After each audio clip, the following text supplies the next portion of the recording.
Assalamualaikum warahmatullahi wabarakatuh. Ini adalah media berita yang memberikan informasi akurat, terkini, tajam dan terpercaya. Sebelum lebih lanjut kita melihat cuplikan videonya, alangkah indahnya channel ini di subscribe, komen, share dan like terlebih dahulu agar dapat memberikan informasi bagi semua orang. Nama saya Leonardo Yatipai dari Irian Jaya. 7 kehebatan Soeharto ini pernah membawa Indonesia pada masa kejayaan. Sulit untuk tidak mengakui bahawa di era pemerintahan Soeharto, Indonesia berada pada masa-masa kejayaan.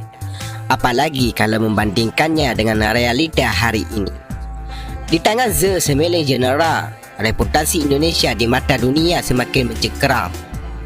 Soeharto membenahi dan merintis dengan rapi warisan pemerintahan Soekarno, menutupi borok-borok dan meredam aksi-aksi yang dianggap mengganggu, tidak perlu atau bahkan mengancam keberlangsungan hidup negeri ini, mendoktrin dan menciptakan imej sebagai seorang pemimpin yang hebat dan nyaris tak ada cacat.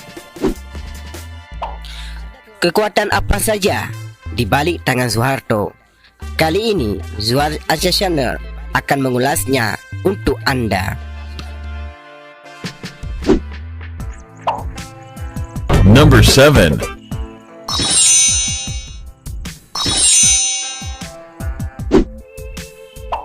Sebelum Soeharto membangun dan memimpin negeri ini, ia sudah mampu membangun dan menaklukkan dirinya sendiri. Banyak spekulasi beredar mengenai kemampuan sakti Soeharto, terutama karena insting dan strateginya yang jenius dan hampir tak terbantahkan. Sejak menjadi Kadet KN, IL dan Jenderal, Soeharto sudah mampu menunjukkan kapasitas untuk membawa dirinya. Ada pula informasi yang menyebutkan kalau Soeharto banyak melakukan renungan dan tapa alias meditasi yang membuatnya mengerti hakikat hidup. Sehingga akhirnya tidak hanya bisa membawa diri, Soeharto pun didaulat untuk membawa kehidupan bangsa ini menuju masa-masa emasnya. Number 6.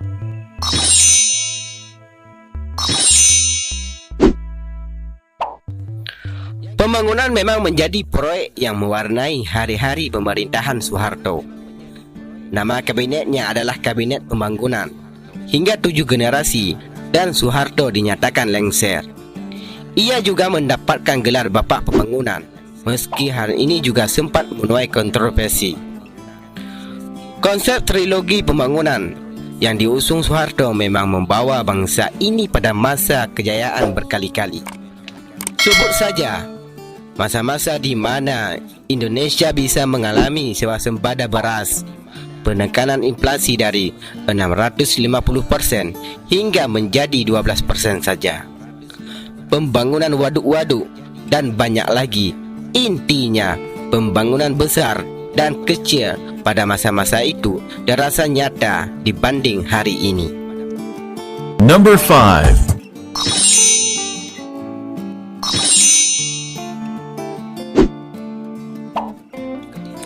Soekarno mungkin terkenal dengan istilah ganyang Malaysia. Namun, Soeharto justru sebaliknya. Soeharto lebih memilih merangkul saudara serumpun Melayu Indonesia itu dengan kemampuannya berdiplomasi dengan berwibawa, membuat seorang Mahathir Mohamad sampai menjatuhkan rasa respek dan hutang budi padanya. Indonesia dan Malaysia jadi tidak banyak gontok-gontokan masalah akuisisi budaya maupun wilayah seperti sekarang. Negeri kita ini bahkan disebut sebagai The Big Brother di ASEAN di zaman Soeharto. Number 4.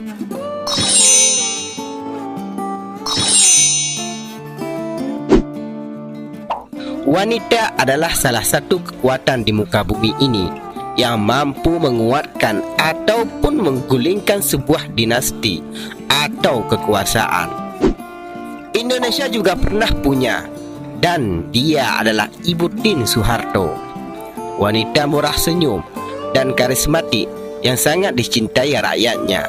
Sampai-sampai di akhir hayatnya, rakyat ikut melepaskan kepergiannya dan berduka berhari-hari. Soeharto memang merupakan seorang jenderal yang gagah dan gahar, dan Ibu Tien Soeharto menjadi salah satu kekuatan istimewa yang dimiliki Soeharto. Konon, wanita bernama asli Raden Ayu Siti Hardinah ini memiliki anugerah yang mampu menggiring siapapun di sisinya. Pada masa kejayaan, tanpa banyak penjelasan, siapapun yang merasakan era Soeharto mungkin bisa memahami hal ini. Sedangkan ketika Ibu Tien berpulang, konon Soeharto pun perlahan-lahan mengalami kemunduran hingga akhirnya dilengsarkan. Number 3.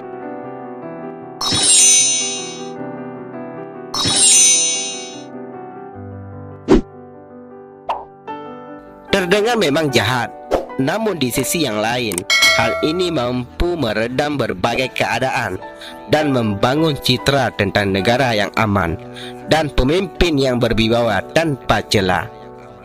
Saat itu, tidak ada media satupun yang berani mengkritik pemerintah. Masih ada yang membandingkan kebijakan hari ini dengan kebebasan berekspresi media dan masyarakat hari ini, terutama saat gerah dengan ungkapan kebencian yang tidak pada tempatnya dan hanya menimbulkan konflik. Di zaman Soeharto, mungkin yang begini ini sudah dilenyapkan. Number 2.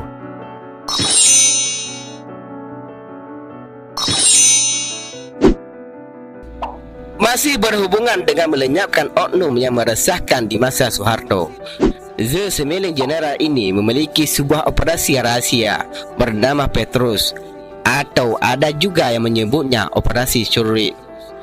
Operasi ini dilakukan untuk mengontrol keamanan yang carut marut saat itu. Siapapun yang dianggap menjadi biang kerok akan didor, khususnya wilayah Jakarta dan Jawa Tengah.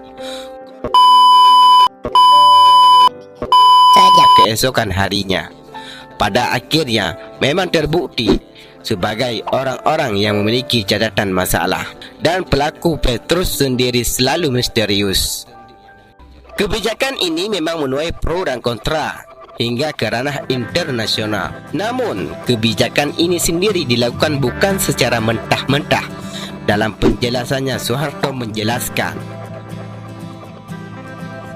tindakan tegas bagaimana? Ya, tetapi kekerasan itu bukan lantang dor begitu saja. Bukan yang melawan, mau tidak mau harus ditembak karena melawan. Lalu ada dan begitu saja. Itu untuk terapi goncangan. Ini supaya orang banyak mengerti bahwa terhadap perbuatan jahat masih ada yang bisa bertindak dan mengatasinya.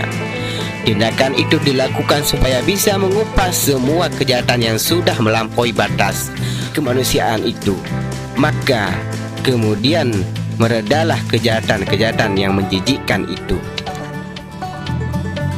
Number 1.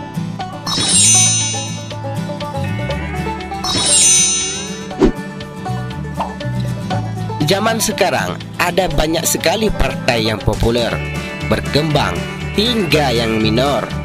Namun di zaman Soeharto hanya dikenal 3 partai politik saja, yaitu Golkar, PDI, dan P3. Hal ini dilakukan untuk menyederhanakan kehidupan berpolitik di Indonesia. Karena sistem sebelumnya yang dikenal dengan multi partai di era Soekarno dianggap membuat pembangunan pendek dan kabinet mengalami jatuh bangun.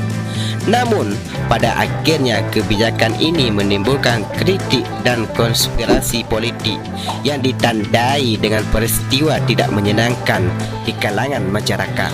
Akhir kehebatan Soeharto memang bagai ungkapan, karena nilai setitik rusak susu sebelanga.